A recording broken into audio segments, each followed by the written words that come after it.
I want to bring my African leader.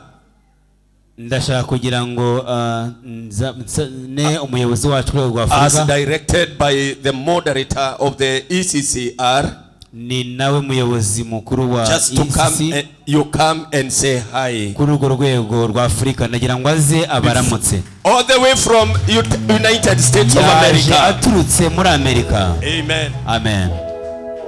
Baraho. Ko mutikiriza muri aho. Yemwe. You can repeat. Amakuru. Nime. Nitwa Reverend Joseph Rashid.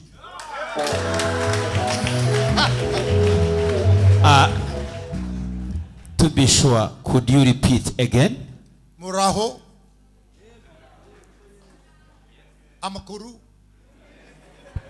Nitwa Reverend Joseph Rashid.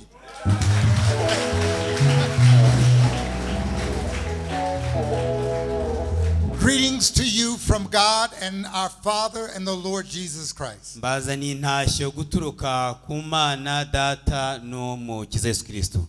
I am blessed by all of you being here today. Ampeshejwe umugisha no kubona mwe mwese muri hano uyu munsi. Your smiles have warmed my heart. Inseko yanyu rwose irakora ku mutima wanjye. And your presence has given me great comfort. Kandi noneho kuba hano kwanyu byampaye kumva ntekanye. So greetings on behalf of the Evangelical Covenant Church of the United States. Kandi noneho ndabaha intashyo z'itorero Covenant kuva mu gihugu cya Amerika.